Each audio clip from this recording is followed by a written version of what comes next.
जैसा कि हम सभी जानते हैं, हमारी डाइट में सॉल्ट का बहुत मेजर इम्पॉर्टेंट रोल है। ना सिर्फ फ्लेवर के लिए, साथ के साथ डाइजेशन के लिए भी ये रिस्पॉन्सिबल रहता है। तो इस वीडियो में हम बात करेंगे कि किडनी फेलियर के पेशेंट में सॉल्ट की मात्रा कितनी लेनी है, कौन सा टाइप ऑफ सॉल्ट खाना है। अमाउंट में सॉल्ट लेते हैं तो हमारा बीपी शूटअप करना स्टार्ट कर जाता है, बॉडी में पानी भरना शुरू हो जाता है, फ्लूइड रिटेंशन बढ़ती चली जाती है। और जब आपकी बॉडी में पानी भरना स्टार्ट होता है, एक्स्ट्रा प्रेशर क्रिएट होता है, तो साथ में आपका बीपी भी शूटअप स्टार्ट हो जाता है।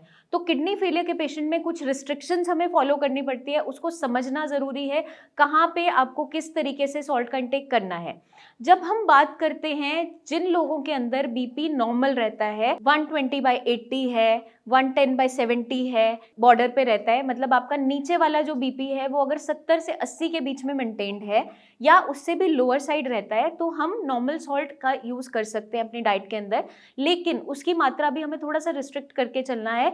1 pinch of salt in every meal उतना ही अलाउड होता है। एक्स्ट्रा आपको किसी भी फ्रूट पे, सैलेड पे या सीजनिंग, चाट मसाला या पापड़, पिकल्स के फॉर्म में नहीं इस्तेमाल करना है, क्योंकि इसमें एडेड सॉल्ट्स जाते हैं, या फ्रोजन फूड्स जो भी हैं वो भी इंटेक नहीं करने हैं। जिन लोगों का बीपी बढ़ा हुआ रहता है, नीचे वाला बीपी 90 क्रॉस कर रहा है, या सिस्टोलिक बीपी भी बढ़ रहा है, 160 170 जा रहा है, नीचे वाला 90 100 उससे भी ऊपर क्रॉस कर रहा है, वहां पे हमें सॉल्ट रिस्ट्रिक्टेड डाइट पे पेशेंट को कुछ समय के लिए रखना पड़ता है। सॉल्ट रिस्ट्रिक्टेड डाइट बहुत लंबा टाइम तक कोई भी पेशेंट फॉलो नहीं कर पाता। जब हम क्लिनिकली पेशेंट देखते हैं, जब बहुत लंबे समय तक उसका नमक बिल्कुल बंद रखा था, तो पेशेंट खाना खाना छोड़ देता है, कमजोर होना स्टार्ट हो जाता है। तो वहां पर हम कैसे चीजों को मेंटेन करें जब उसका बीपी भी बढ़ रहा है।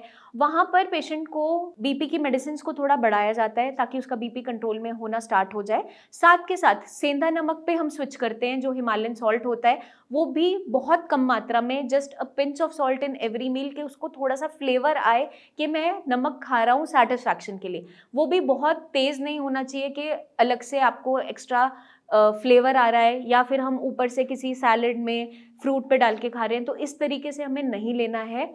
जहाँ बीपी बढ़ रहा है वहाँ बीपी की मॉनिटरिंग बहुत ज़रूरी है, और हम बहुत लाइट सेंधा नमक अलाउ करते हैं डाइट के अंदर, अगर पेशेंट खाना बिल्कुल नहीं खा पा रहा है। कभी कभार यूरिया भी पेशेंट का बढ़ा हुआ होता है, तो जब बिल्कुल सॉल्ट रिस्ट्रिक्टेड डाइट पे उसे रखते हैं, पेशेंट उल्टियाँ करना स्टार्ट कर देता है, पेट में गैस बनने लगती है, और कंप्लेन क्या करता है, मुझे पेट में भूख तो महसूस हो रही है, लेकिन जैसे ही खाना सामने आता है, क्योंकि दिखाई दे रहा होता है कि ऐसा खाना है जिसके अंदर नमक नहीं होगा, बॉइल्ड बहुत ज़्यादा दे रहे हैं, तो पेशेंट खाना खाना छोड़ देता है। वहाँ पर हमारे पास एक बेस्ट ऑप्शन होती है, आप एक्स्ट्रा जो चीज़ें हम मसाले इस्तेमाल कर रहे हैं उनकी मात्रा बढ़ा देना। वो कौन से मसाले हैं? जैसे जीरा है, हींग है, धनिया का पाउडर है सूखा हुआ, वो अगर हम अपने खाने के अंदर थोड़ा सा बढ़ा देते हैं तो पेशेंट को फ्लेवर थोड़ा बेटर आता है। जब फ्लेवरिंग एजेंट्स उसको खाने में मिल रहे होते हैं, तो कम नमक में भी वो खाना खाना स्टार्ट कर देता है। तो इस तरीके से हमें सॉल्ट की इंटेक को मैनेज करना है, और कौन सा टाइप ऑफ सॉल्ट है वो आपको मैंने समझा दिया है। आपके माइंड में कोई भी डाउट्स हैं, क्वेश्चंस हैं, वो आप नीचे कमेंट सेक्शन में कमेंट करके पूछ सकते हैं। और हर एक पर्सन टू पर्सन वेरी करता है कि उसका सॉल्ट इंटेक किस तरीके से रखना है, तो वो आप एक बार हमारी टीम से कंसल्ट करके, पूरा जानकर, अपनी कंडीशन को एक्सप्लेन करते हुए, आपकी रिपोर्ट शेयर करते हुए आप पूछ सकते हैं। बट एक जनरलाइज्ड फॉर्म में मैंने इस वीडियो में आपको एक्सप्लेन कर दिया है कि आपको किस तरीके से सॉल्ट लेना है, कितनी मात्रा में लेना है, कैसे लेना है। अब जब भी हम सॉल्ट ले रहे होते हैं, हमें 2-3 चीज़ों का ध्यान रखना है। आपकी बॉडी में अगर स्वेलिंग बहुत ज़्यादा है, आपका बीपी बहुत ज़्यादा बढ़ा हुआ रहता है, बीपी की मेडिसिन लेने के बावजूद भी वो कंट्रोल नहीं हो रहा है, वहाँ पर सॉल्ट रिस्ट्रिक्शन बहुत इंपॉर्टेंट हो जाती है। वो इस वीडियो में हमने आपको कंप्लीटली एक्सप्लेन कर दिया है। आई होप ये वीडियो मदद करेगी आपको समझने में, अपनी डेली रूटीन में कैसे आप सॉल्ट ले सकते हैं, कितनी मात्रा में लेना है। अपना खास ध्यान रखिए। Take care.